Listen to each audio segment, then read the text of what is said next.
Di dalam video kali ini, bersama-sama kita akan menyimak tentang satu pembahasan yang disampaikan oleh Dr. Bambang Nursena bahwa bagi orang Kristen tidak ada makanan haram. Mengapa demikian? Dalam iman Kristen, konsep tentang makanan haram telah berubah dengan kedatangan Yesus Kristus yang membawa penggenapan hukum Taurat. Di bawah perjanjian yang baru, umat Kristen hidup dalam kebebasan kasih karunia, bukan di bawah aturan hukum yang membedakan makanan halal dan haram seperti yang diatur dalam perjanjian lama. Ajaran Yesus dan para rasul menunjukkan bahwa makanan tidak lagi menjadi penentu kesucian atau hubungan seseorang dengan Allah.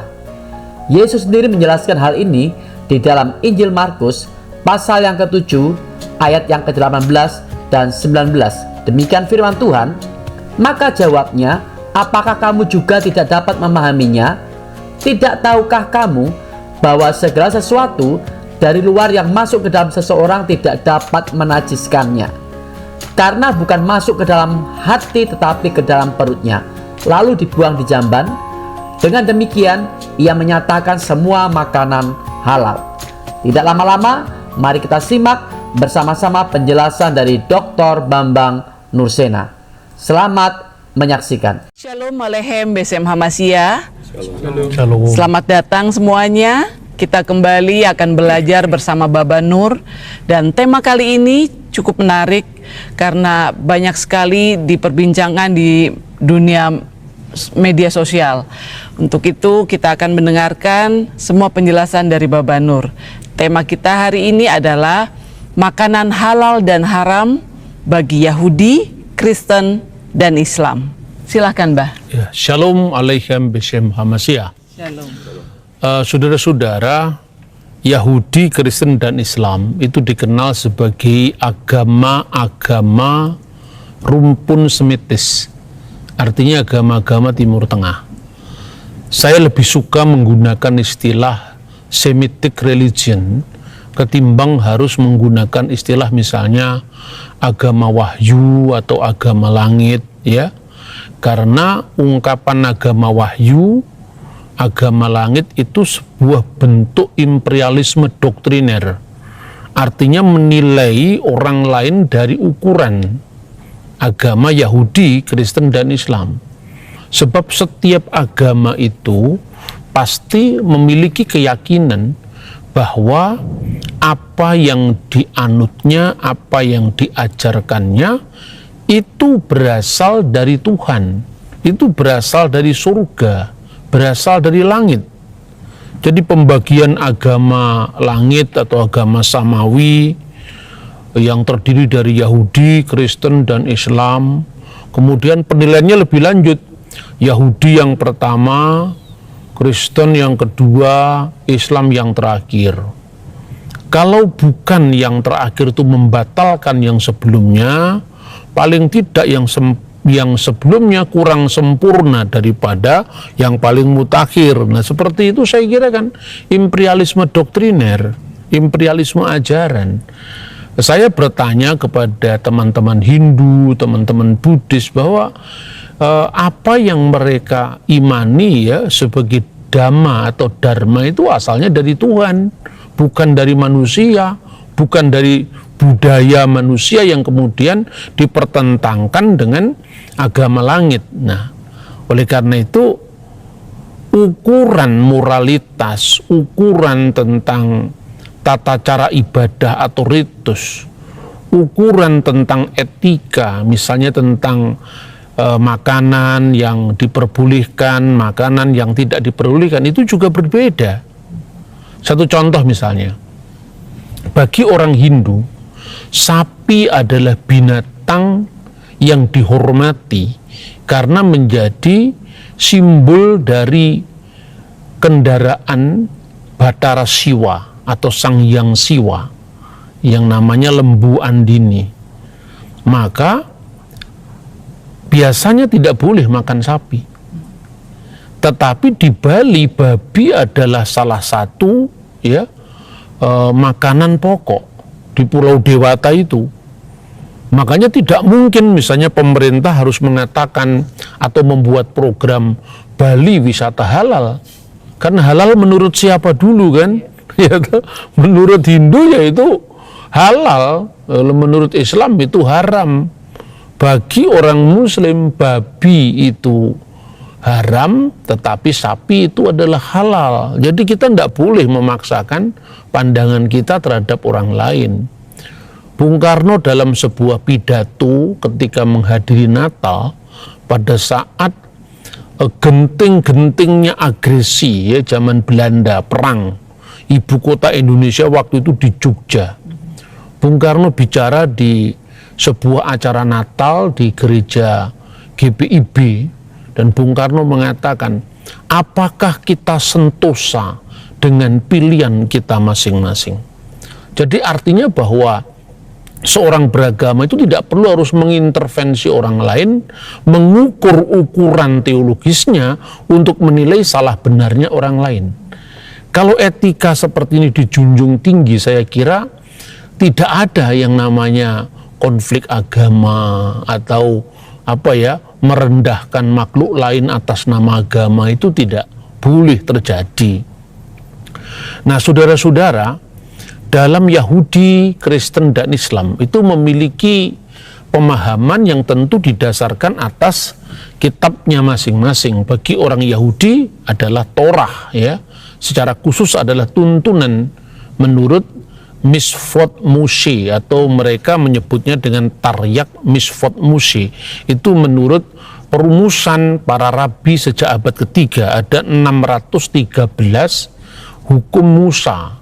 Meskipun Alkitab tidak merinci jumlahnya, tetapi itu yang dibakukan oleh Yahudi Rabbinik tentang hukum Musa.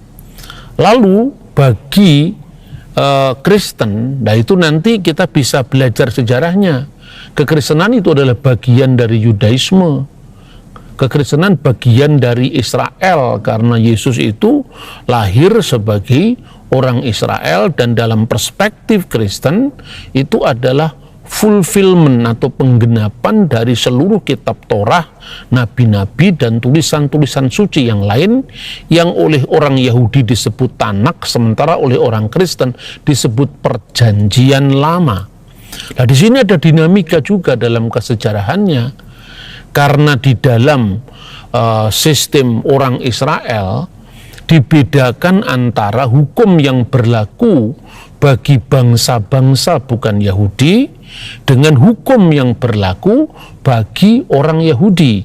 Nah, hukum yang berlaku bagi bangsa bukan Yahudi itu yang disebut hukum Nuh, atau 7 hukum bagi keturunan Nuh, yang disebut sebagai Sefa Misvot Bnei Noah.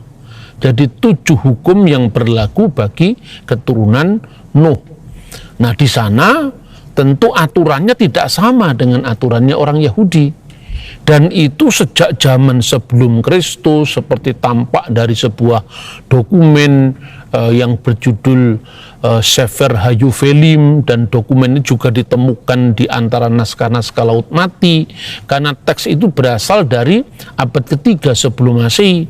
Kemudian juga catatan Kisah Para Rasul pasal 15, ya. Kemudian juga perumusannya nanti oleh para rabi juga dalam traktat Sanhedrin sampai Kabalah di abad pertengahan. Jadi di sini ada konsistensi pemikiran bagaimana orang Yahudi menyikapi hukum yang berlaku bagi orang Yahudi dan hukum yang berlaku bagi orang-orang bukan Yahudi. Nah, karena gereja dari awal itu terdiri dari Yehudim dan Goyim, artinya anggota gereja yang berasal dari orang Yahudi dan anggota gereja yang berasal dari orang bukan Yahudi, maka disinilah yang dipergumulkan oleh gereja. Dan ketika gereja memutuskan itu di dalam sebuah konsili apostolik di Yerusalem, bahwa orang-orang pengikut Kristus yang bukan dari golongan bukan Yahudi tidak diwajibkan untuk mengikuti hukum Musa, tetapi kembali kepada hukum Nuh. Dan ini adalah sejarah. Jadi akibatnya karena kita ini mempelajari kitab suci, itu memotong sejarah sehingga mengalami semacam diskontinuitas. Dan biasanya orang sesama Kristen itu saling menuduh ya, misalnya orang Kristen kenapa makan babi? Kenapa orang Kristen tidak mematuhi Taurat Musa? Kenapa orang Kristen melanggar hukum Sabat? Kenapa beribadahnya ganti hari Minggu? Ditambahi lagi hari Minggu itu hari kelahiran Dewa Matahari. Hari Minggu itu hari Dewa Matahari. Natal itu Sol Invictus, kelahiran Dewa Matahari. Dan ini sesungguhnya berita yang laten terus-menerus membahayakan bagi kesatuan tubuh gereja. Jadi orang bertanya kepada saya, lalu bagaimana kita secara khusus ya, pembahasan kita sekarang itu adalah makanan yang diperbolehkan dan makanan yang tidak diperbolehkan. Nah, sebelum itu kita mesti melihat dulu ya, bagi orang Yahudi itu berlaku Imamat pasal 11. Di Imamat pasal 11 itu mencatat tentang aturan-aturan makanan secara khusus yang disebut kasrut. Kasrut itu terdiri dari hukum yang isinya kosher dan low kosher, yang diperbolehkan dan yang tidak diperbolehkan bagi orang Yahudi, tidak bagi orang bukan Yahudi.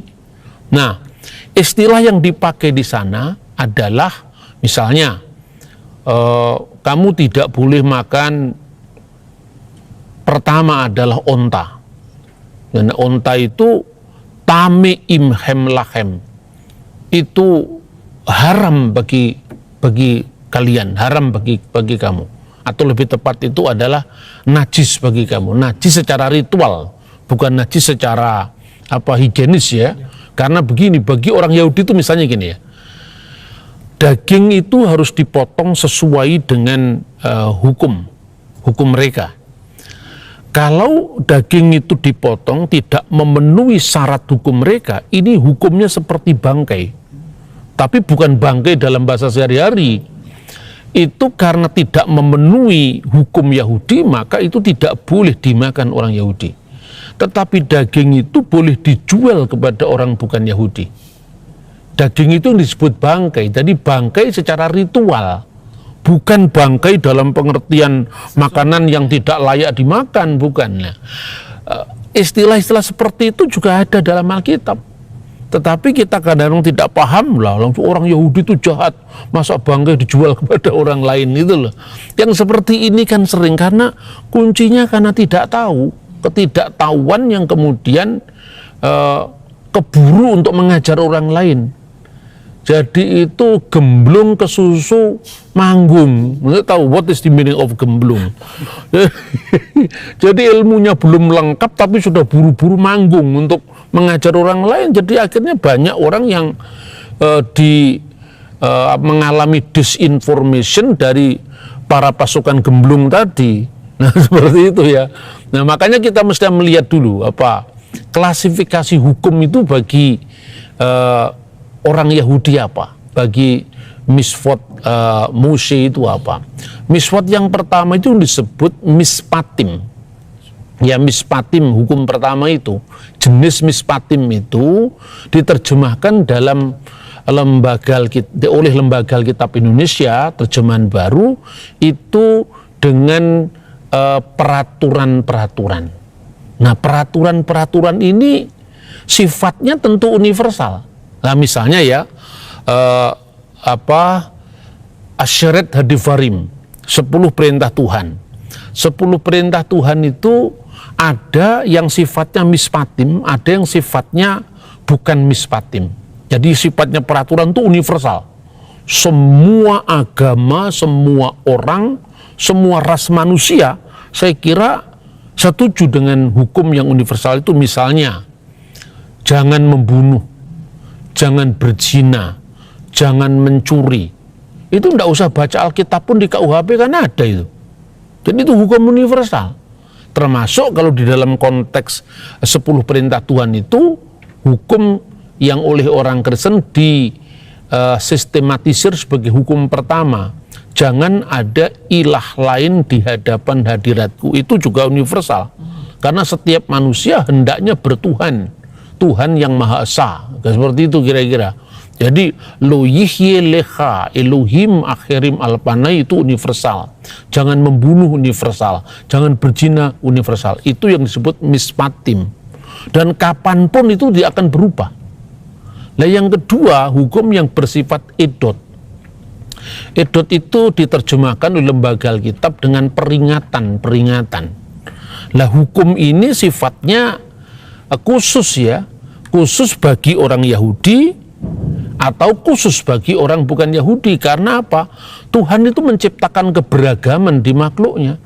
Jadi artinya sejarah yang dialami orang Yahudi belum tentu dialami oleh bangsa bukan Yahudi. Misalnya sekarang Paskah Yahudi, itu artinya apa? Paskah Keluaran.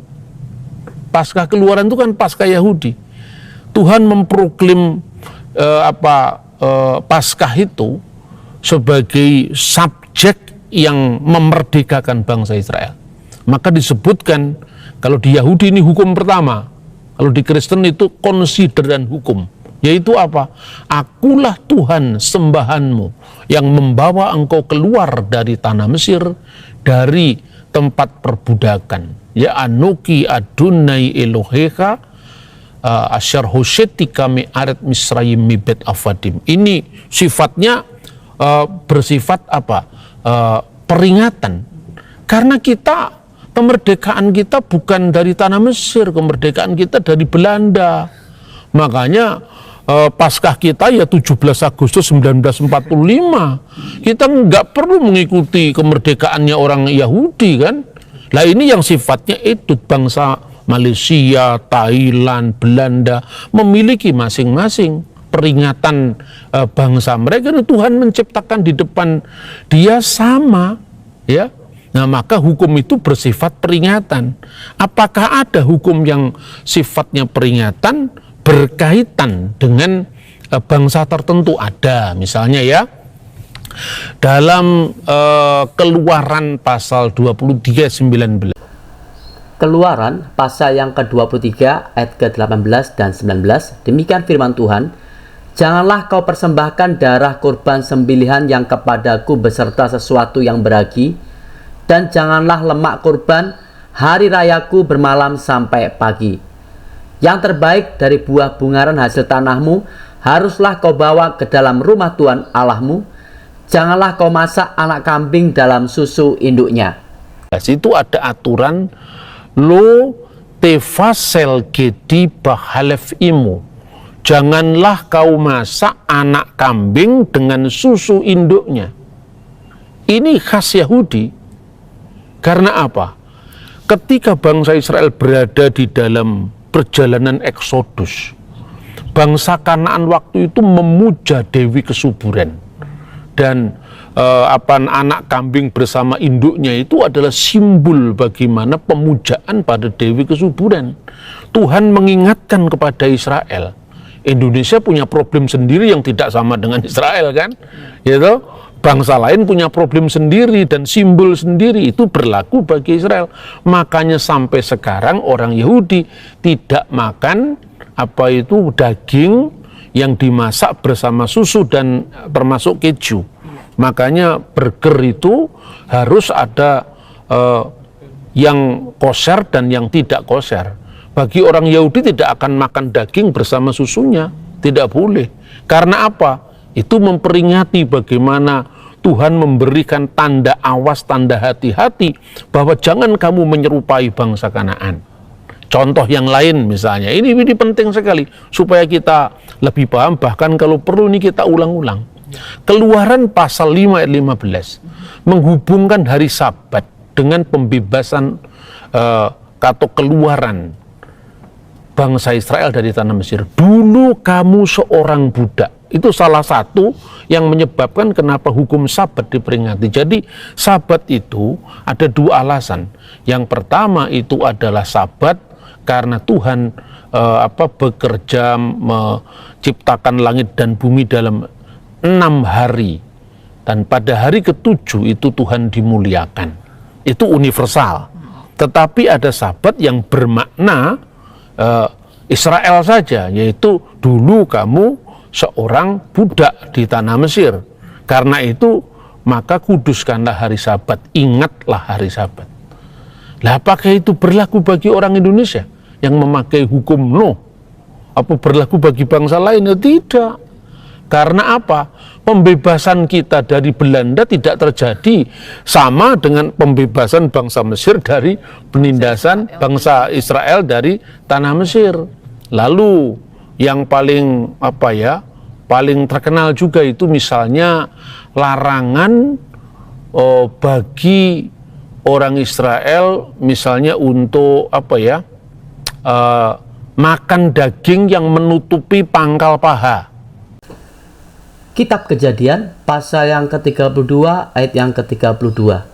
Itulah sebabnya sampai sekarang orang Israel tidak memakan daging yang menutupi sendi pangkal paha, karena dia telah memukul sendi pangkal paha Yakub pada otot pangkal pahanya. Itu karena Nabi Yakub ya sebagai the father of Israel, bapaknya bangsa Israel, ketika dia bergulat dengan orang itu. Jadi orang itu tuh artinya sosok fisik manusia, dan itu sebagai teofani dari Tuhan melalui malaikatnya. Jadi jangan kemudian memfitnah orang Kristen mengatakan Tuhan kok gelut dengan nabi, itu kan ya seperti orang salah paham, dan paham salah itu terus beredar sekarang ini. Jadi setiap agama itu kan mengenal apa yang disebut ya bahasa metaforik. Satu contoh misalnya, kalau dikatakan yadallah fauqa aidihim dalam Quran misalnya, tangan Allah di atas tangan mereka. Masa kita membayangkan Tuhan punya tangan kelawer-kelawer kayak tangannya Petrus? Kan enggak. Iya toh? Itu artinya tidak dimaknai secara hurufiah, tidak bisa seperti itu.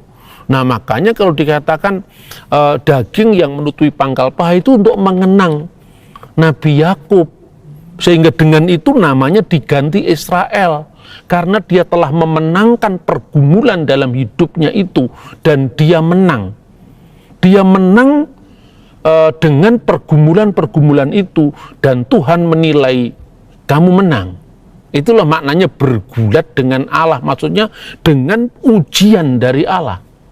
Nah, medianya apa ya? Orang itu tadi itu apa? Sebagai perwujudan fisik dari malaikat Tuhan yang diutus.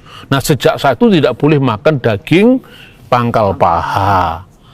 Tapi kalau orang India itu memuja maharsinya, bahkan tokoh yang sangat terkenal Sri Krishna.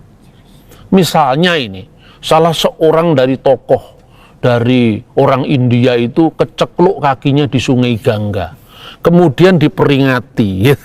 Karena itu ya kamu harus ingat bagaimana dulu guru kita kecekluk di Sungai Gangga. Itu kan nggak berlaku bagi orang Indonesia. Yang kecekluk itu Krishna, bukan yang kecekluk itu adalah Pak Denarto. Masa begini dipaksakan kepada orang lain? Jadi kalau kita membaca Alkitab itu sangat rasional, ya kan? Baru yang ketiga itu yang namanya hukim. Hukim itu artinya apa? Hukum tanpa alasan. Kenapa tanpa alasan? Ketaatan yang diperlukan. Pokoknya Tuhan melarang, tidak usah banyak tanya. Karena itu memang ujian bagi kamu untuk dia menguji setiap hambanya, kamu taat apa tidak taat. Nah, dalam konteks itulah makanan yang kosher dan tidak kosher termasuk hukim. Imamat pasal 11. Misalnya tidak boleh makan unta, tidak boleh makan kelinci, tidak boleh makan pelanduk, tidak boleh makan babi, itu termasuk hukim. Tapi bagi bangsa lain, dia memiliki sejarah sendiri dan Tuhan tidak memaksakan itu. Kalau saya sekedar bicara tentang Alkitab, dan setiap orang lain juga punya kitabnya sendiri, maka orang akan mengatakan, wah ini kan bener aja, memang kitabnya jadi bela kan itu kan. Nah, apa ada catatan-catatan tentang misalnya korban bagi bangsa lain yang dipersembahkan kepada Tuhan dan Tuhan berkenan? Ada. Ini satu contoh. Ditemukannya prasasti Dera'ala.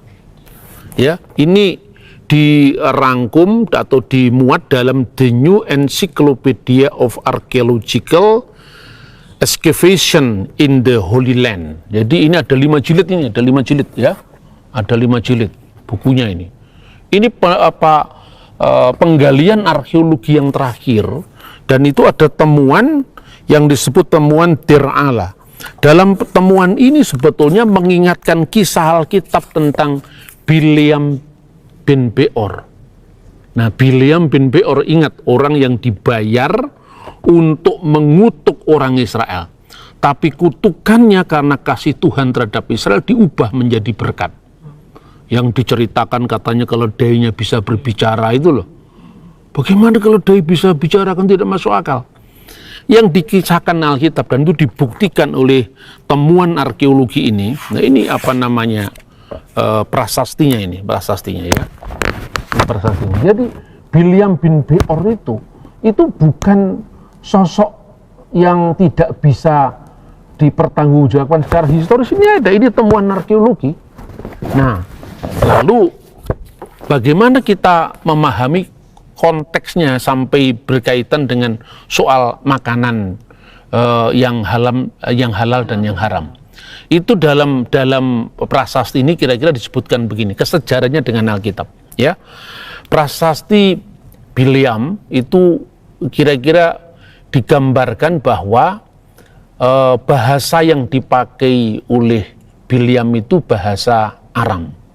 Dan ini cocok dengan deskripsi Alkitab dan tafsir-tafsir kuno Alkitab bahwa Bileam bin Beor itu asalnya dari dekat sungai Efrat. Karena prasasti ini ditemukan dalam bahasa Aramaik. Ya, salah satu kira-kira bunyinya seperti ini. Buku ketidakmujuran Bileam bar Beor. Bin itu kan bahasa Ibrani ben yang artinya anak. Di sini digunakan Bileam bar Beor. Bar itu bahasa Aram yang artinya anak. Seorang pelihat ilahi. Nah, kita ingat dalam Alkitab, kata yang diterjemahkan nabi selain navi dalam bahasa Ibrani juga adalah sang pelihat. Di sini dikatakan is hoseh ilahinhu, seorang pelihat ilahi. Ya, kemudian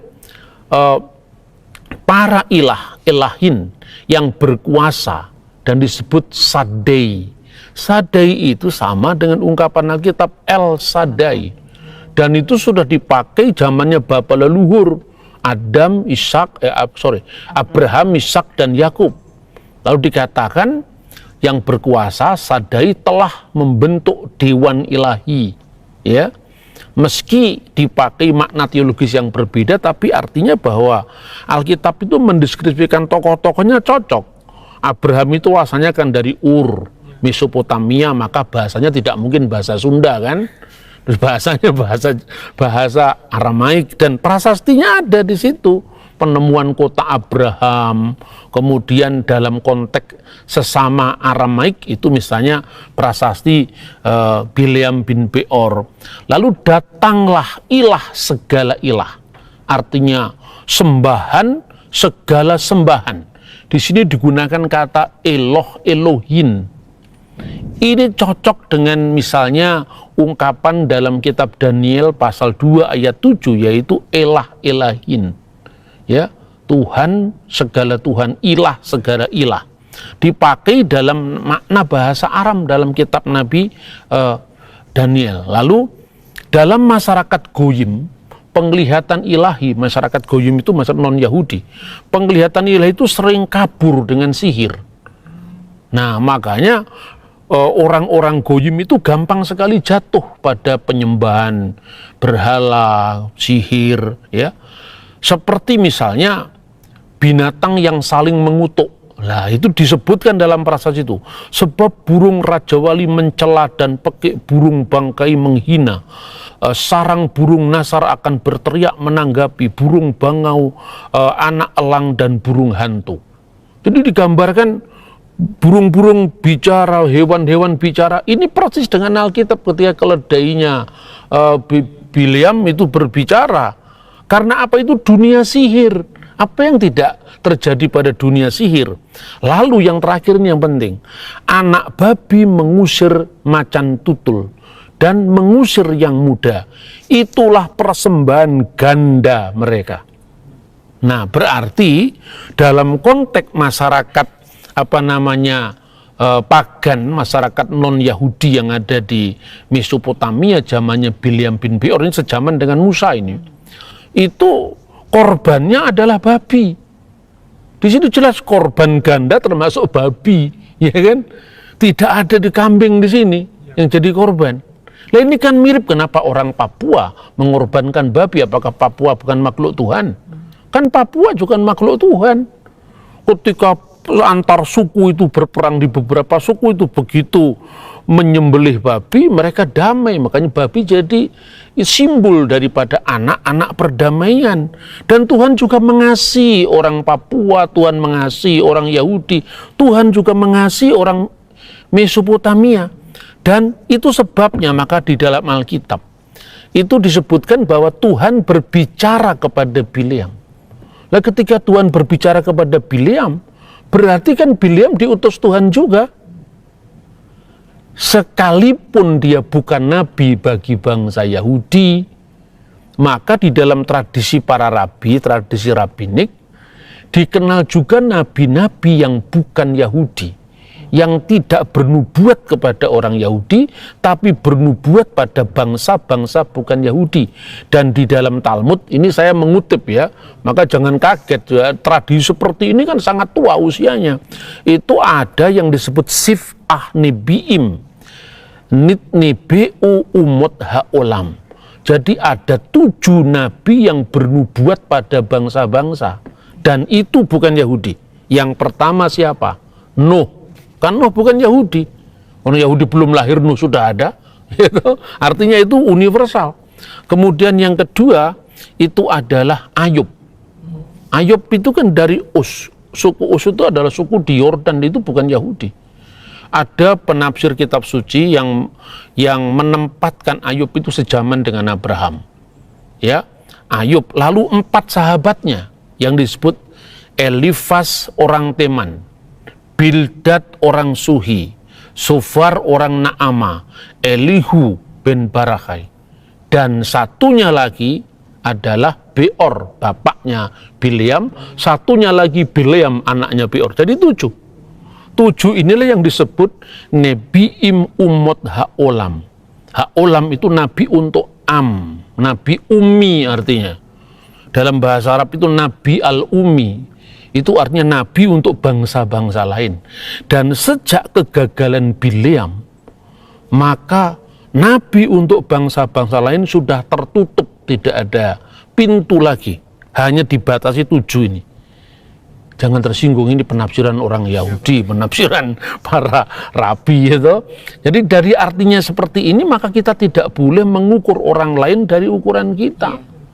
Nah, kenapa hanya 7? Lalu apa Siddhartha Gautama bukan nabi? Ya nabi menurut ajaran Buddha, yaitu menurut ajaran Buddha. Kemudian Maharshi ajaran Hindu. Tapi itu juga umat Tuhan, tidak bisa kita kemudian jadikan seolah-olah mereka itu adalah bangsa yang terkutuk karena tidak mengenal Alkitab. Tidak seperti itu. Makanya Kristus datang itu membawa pengampunan bagi segala bangsa. Karena dalam perspektif Kristen, setelah kedatangan Kristus, ya, itu antara Goyim dan Yehudim itu dipersatukan. Lah realisasinya bagaimana? Realisasinya gereja yang memberikan wadah kepada jemaat yang Yahudi, jemaat orang-orang bersunat, dan kepada jemaat bukan Yahudi, yaitu bangsa-bangsa bukan Yahudi. Dan sejak gereja kuno itu sudah dirancang seperti itu berdasarkan putusan tadi, Kisah Para Rasul pasal 15 kan, putusan Kisah Rasul pasal 15, berlaku hukum Nuh bagi mereka yang tidak berasal dari kalangan Yahudi, ya. Kemudian mereka itu masing-masing berjalan sesuai dengan role-nya tadi. Jadi misalnya jemaat Antioquia itu kan bukan Yahudi. Mereka memakai hukum Nuh, yang disebutkan baik itu dalam dokumen-dokumen pra-Kristen ya, tapi semua dasarnya dari kitab Kejadian pasal 9 ayat 1 sampai dengan ayat 6. Ya kan? Orang mungkin bertanya, itu coba lihat baca kitab Nabi Yesaya. Mereka yang makan babi dikutuk. Nah, itu kan konteksnya karena penyembahan berhala. Gitu. Kalau misalnya Antiochus Epiphanes itu penguasa Seleukid, kemudian menindas orang Israel di Yerusalem. Kan begitu kan? Dan memaksakan penyembahan dewa Zeus, dewa Yunani dengan mengorbankan babi. Lah itu baru kekurang ajaran. Tapi kalau Bileam bin Beor dia mempersembahkan babi, nah itu memang hukumnya untuk bangsa-bangsa lain. Lah untuk orang bangsa lain, dari hukum Nuh langsung percaya Kristus. Moral yang mereka anut ya moral universal tadi. Makanya bapak-bapak gereja, misalnya Clement dari Alexandria, mengatakan Plato itu adalah nabi bagi orang bukan Yahudi. Atau ada misalnya ajaran gereja yang mengatakan bahwa filsafat Yunani itu merupakan preparatio evangelika, persiapan kepada Injil. Jadi artinya penghormatan terhadap bangsa-bangsa lain. Dan kemudian terakhir, ketika dua gereja ini terus berkembang ya masing-masing, maka Rasul Petrus ini secara Alkitab, kita secara gereja, Rasul Petrus berangkat ke Antioquia. Waktu di Antioquia, Rasul Petrus mengangkat dua pemimpin. Ini catatan sejarah gereja ya, yang sangat kuno. Yang pertama adalah Evodius yang berasal dari bukan Yahudi, dan yang kedua adalah Ignatius dari Antioquia. Santo Ignatius dari Antioquia ini orang Yahudi. Untuk apa? Karena 20% jumlah umat Kristen di Antioquia itu Yahudi. Nah kemudian Santo Ignatius dari Antioquia, muridnya Petrus dan muridnya Yohanes, itu berkata di dalam tulisannya surat kepada orang Magnesia, dia mengatakan adalah tidak masuk akal kalau orang bukan Yahudi yang mau terima Yesus harus disuruh jadi Yahudi dulu. Tidak, mereka langsung menerima Kristus, katanya begitu. Makanya sejak saat itu muncullah aku percaya kepada satu gereja, ya, kanisah wahidah jami'ah muqaddasah wa rasuliyah. Aku percaya kepada satu gereja yang kudus, yang am dan yang rasuli. Nah kita berkali-kali kalau di gereja Katolik mengatakan aku percaya kepada gereja yang satu, Katolik dan Apostolik. Gereja Ortodok juga begitu, kanisah wahidah muqaddasah wa rasuliyah. Di Protestan juga begitu, aku percaya pada gereja yang kudus dan am. Tapi kita tidak tahu asal-usul kata itu dari mana. Nah dengan perspektif seperti ini kita semakin dikuatkan. Ya saya mengatakan tadi ada 7 nabi untuk umat haolam itu bukan pendapat saya. Itu dari Talmud Baba Batra 15b. Lu kok Pak Bambang banyak mengutip Talmud? Supaya kita tahu tentang bagaimana keberdampingan Yahudi dan Kristen dalam sejarahnya yang panjang. Sekalipun kita tidak dalam posisi mempercayai Talmud seluruhnya.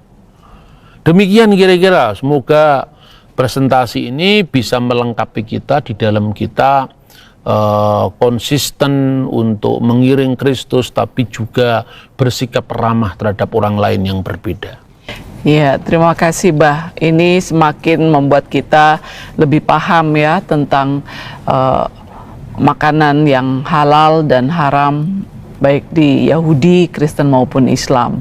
Mungkin dari teman-teman, adik-adik ada yang mau bertanya, silakan. Ya, Bah, saya mau bertanya tadi ada beberapa yang Abah sampaikan yang membuat saya penasaran. Itu ada Imamat pasal 9. Lalu ada istilah pasal 11. Oh, pasal 11 ya, Bah ya. Ada istilah tentang tahor itu adalah makanan yang tahir untuk dimakan, dan juga tame adalah makanan yang najis untuk dimakan. Hal ini apa ada hubungannya tentang makanan halal dan makanan yang haram, Bah? Oh iya, terima kasih. Jadi terjemahannya itu ya. Terjemahan Lembaga Alkitab memang menggunakan kata-kata itu haram bagimu misalnya. Tapi begini, kalau itu istilah halal dan haram secara lugawiatnya, secara linguistik, Arab tidak ada masalah. Tetapi tentu bukan halal dan haram dalam makna syar'i, dalam makna syariah Islam. Syariah. Karena bahasa itu kan netral sebetulnya ya. Ketika bahasa itu dimuati dengan pemikiran teologis tertentu, maka antara Kristen dan Islam yang sama-sama berbahasa Indonesia pun juga bisa beda. Satu contoh misalnya, tidak usah jauh-jauh. Orang Indonesia kalau mengatakan nikmat bagi orang non-muslim, itu artinya nikmatnya pecel lele, nikmatnya sate kambing itu kan. Tetapi kalau Anda dengar di masjid, semoga nikmat Allah beserta rahmatnya. Nikmat di situ artinya bukan sekedar nikmat makanan. Dalam vocabulary Islam, nikmat itu artinya adalah kasih karunia, seperti itu. Dan kalau Anda membaca Alkitab bahasa Arab, kata nikmah itu artinya mirip sama dengan apa yang dikatakan Islam, karena bahasa Arabnya di Timur Tengah. Misalnya nikmatur rabbina yasu'al masih wa mahabatullah wa syarikatur rahil kutus ma'akum ajmain. Ya misalnya, kasih karunia Tuhan Yesus Kristus dan kasih Allah dan persekutuan Roh Kudus kiranya menyertai engkau sekalian itu. Nah, kalau kata halal dan haram dalam Islam itu makna syar'inya adalah haram itu sesuatu yang dilarang secara syariah. Apabila kita melakukan itu kita berdosa. Apabila kita meninggalkan itu kita dapat pahala. Kebalikannya wajib. Hukum Islam mengenal kata wajib. Wajib itu fardu. Fardu itu ada dua. Fardu ain, fardu kifayah. Fardu ain itu wajib tak terkecuali. Misalnya sholat, alasanmu pun apa. Tidak peduli. Pokoknya waktu ya harus dilakukan ketika kamu Islam. Kecuali kalau kita orang kebatinan, sholatnya di batin lain lagi kan. Ya, itu misalnya.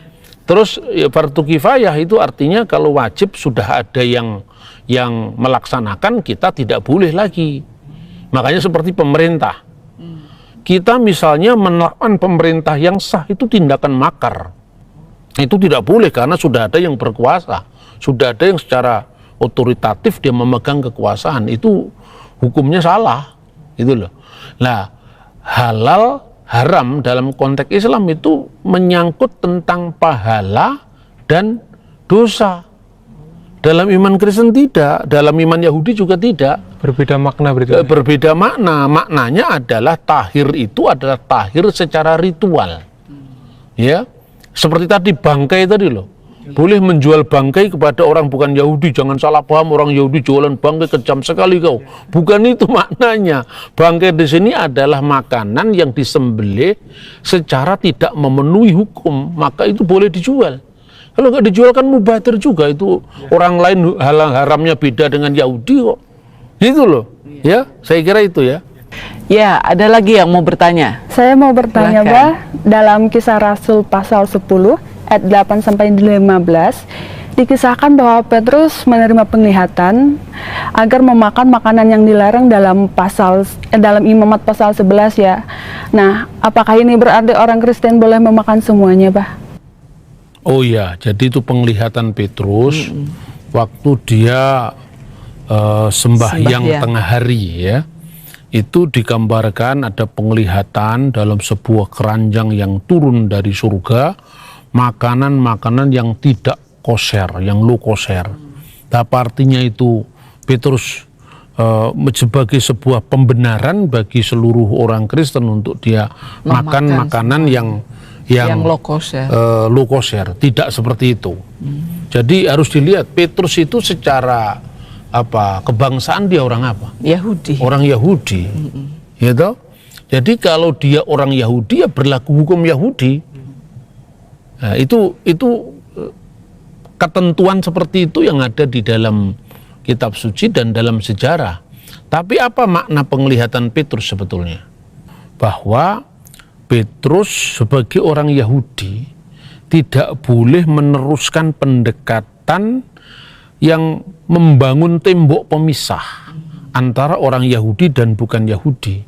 Makanya artinya kamu jangan memaksakan hukummu pada orang lain. Dan setelah itu apa?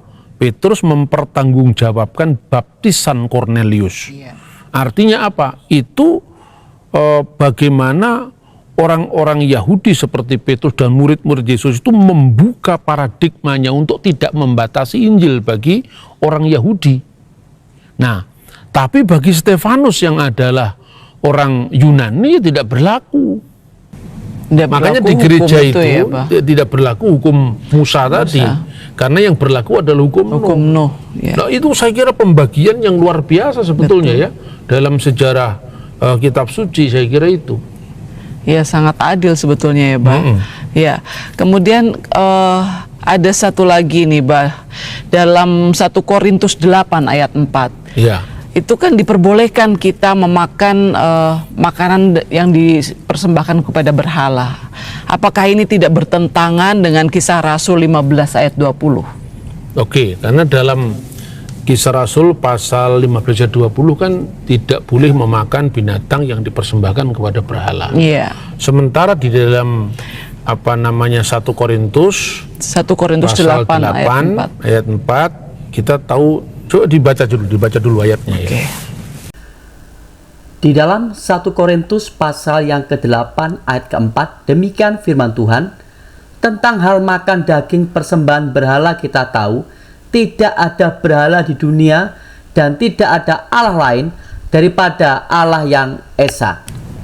Terus bisa dibaca ayat 7, coba ayat 7, 8, 9. 1 Korintus pasal yang ke-8 ayat 7 sampai ayat ke-9. Demikian firman Tuhan, tetapi bukan semua orang yang mempunyai pengetahuan itu. Ada orang yang karena masih terus terikat pada berhala-berhala, makan daging itu sebagai daging persembahan berhala. Dan oleh karena hati nurani mereka lemah, hati nurani mereka itu dinodai olehnya. Makanan tidak membawa kita lebih dekat kepada Allah. Kita tidak rugi apa-apa kalau kita tidak makan, dan kita tidak untung apa-apa kalau kita makan. Tetapi jagalah supaya kebebasanmu ini jangan menjadi batu sandungan bagi mereka yang lemah. Karena apabila orang melihat engkau yang mempunyai pengetahuan sedang duduk makan di dalam kuil berhala, bukankah orang yang lemah hati nuraninya itu dikuatkan untuk makan daging persembahan berhala? Dengan jalan demikian orang yang lemah, yaitu saudaramu, yang untuknya Kristus telah mati, menjadi binasa karena pengetahuanmu. Jika engkau secara demikian berdosa terhadap saudara-saudaramu dan melukai hati nurani mereka yang lemah, engkau pada hakikatnya berdosa terhadap Kristus. Nah, itu maknanya. Jadi itu implementasi dari asas tadi. Jadi konteksnya Kisah Para Rasul itu kan larangan Abu Dazara, larangan penyembahan berhala. Dan penyembahan berhala biasanya dikaitkan dengan korban, persembahan binatang. Jadi misalnya ya, kalau seorang Yahudi datang pada perayaan-perayaan Dewa Zeus, kan korbannya babi. Bukan hanya babinya yang tidak boleh dimakan, tapi lebih-lebih adalah penyembahan kepada berhala itu. Padahal Paulus meningkatkan pemahaman kita lebih sublim lagi, lebih sophisticated lagi, lebih mendasar lagi. Berhala itu ada nggak di dunia? Tidak ada. Berhala itu sebetulnya ada dalam pikiran manusia yang salah di dalam memandang the supreme being, causa prima. Tuhan digambarkan diam di kuil-kuil buatan tangan manusia. Itu kan gambaran yang salah. Tapi sesungguhnya berhala itu kan tidak ada. Tapi berhala itu bisa ditumpangi oleh setan, itu kira-kira kan. Gitu. Jadi itu, maka yang ditekankan Paulus, kamu jangan hanya melihat dagingnya saja, kamu lihat itu motivasi semuanya itu apa. Kalau misalnya karena orang Kristen sudah percaya bahwa dengan pengetahuannya, berhala di dunia tidak ada, karena itu dia kemudian makan dari persembahan berhala tadi, dari kuil, kemudian saudara-saudaranya lemah lihat, itu kok boleh, itu kok makan di situ, berarti juga boleh kita sembahyang di situ, boleh kita menyembah ilah-ilah lain yang keliru itu. Itu yang menjadi batu sandungan. Kalau pengetahuanmu jadi batu sandungan, apa sih artinya makan? Gitu loh. Lalu kalau misalnya juga penerapannya, misalnya kalau makan daging di pasar, Apa harus ditanya dulu? Ini disembelih oleh siapa? Atas nama siapa? Masa begitu kalau di pasar? Karena berhala itu tidak ada, jadi tidak usah kita terpenjara dengan itu. Tetapi jangan kemudian kita sengaja datang ke kuil penyembahan berhala dan dilihat orang-orang yang imannya lemah, orang-orang sudah itu boleh kok. Pemimpin kita di sana juga makan bersama para penyembah Zeus, lah itu tidak boleh. Jadi bukan sekedar makanannya, tetapi prakteknya itu dia berinteraksi dengan siapa, dampak negatif atau positifnya apa kan harus dihitung. Makanya ayat 13 perhatikan di situ. Bukan sekedar makan yang ditekankan. Iya. 1 Korintus pasal yang ke-8 ayat yang ke-13, demikian firman Tuhan, karena itu apabila makanan menjadi batu sandungan bagi saudaraku, aku untuk selama-lamanya tidak akan mau makan daging lagi, supaya aku jangan menjadi batu sandungan bagi saudara. Nah, itu konteksnya. Kalau hanya gara-gara makanan, akhirnya Anda makan apa saja, itu baik itu Anda beli menu dari restoran maupun di kaki lima, gitu. Iya. Itu ketika sudah keluar di tubuh kita kan sama saja, tidak ada harganya. Iya. Kalau hanya gara-gara itu saudaramu jadi tersandung, kata Paulus, saya lebih baik tidak makan selamanya. Itu bagaimana komitmen Rasul, perjuangan dan sikap hidupnya untuk lebih mengutamakan orang lain. Jadi pelajaran apa yang bisa kita ambil dari sana? Bagaimana kita tidak menjadi batu sandungan bagi orang lain. Iya. Itu kira-kira. Oh, Ya? iya. Terima kasih, Mbah. Ya, ada yang belum bertanya? Ya, silakan. Jadi saya punya seorang teman dan dia beragama Muslim. Dia beragama Islam. beragama Islam. Dia pernah bilang kepada saya kalau agamanya lebih setia kepada Taurat daripada agama kita, Kristen. Karena dalam Islam dilarang makan babi. Apa itu benar, Pak? Ya benar, cuman sekian persen. Karena apa? Yang dilarang bukan hanya babi. Babi itu larangan urutan keempat. Yang dilarang pertama adalah onta. Kedua kelinci. Lah itu di Magetan ada sate kelinci. Di Telaga Sarangan ada sate kelinci. Di Batu juga ada, Pak. Di Batu juga banyak ya toh. Artinya jangan hanya dilihat babinya, karena lu membaca harus lengkap. Ya kan? Ya. Lebih baik kalau kita mengatakan bahwa Islam punya hukum sendiri, yaitu tidak makan babi, dan kita hormati itu, gitu. Tetapi Islam makan onta, dan makan onta itu larangan. Bahkan korbannya bangsa Arab sebelum zaman Islam itu onta. Itu kakeknya Kanjeng Nabi Muhammad sendiri korbannya onta. Lah itu apa memenuhi syarat secara hukum Yahudi? Onta bukan binatang yang kosher untuk dikorbankan. Coba kita, ini salah satu contoh ya. Itu buku yang sudah diterjemahkan, Sirah Nabawiyah li Ibni Hisham.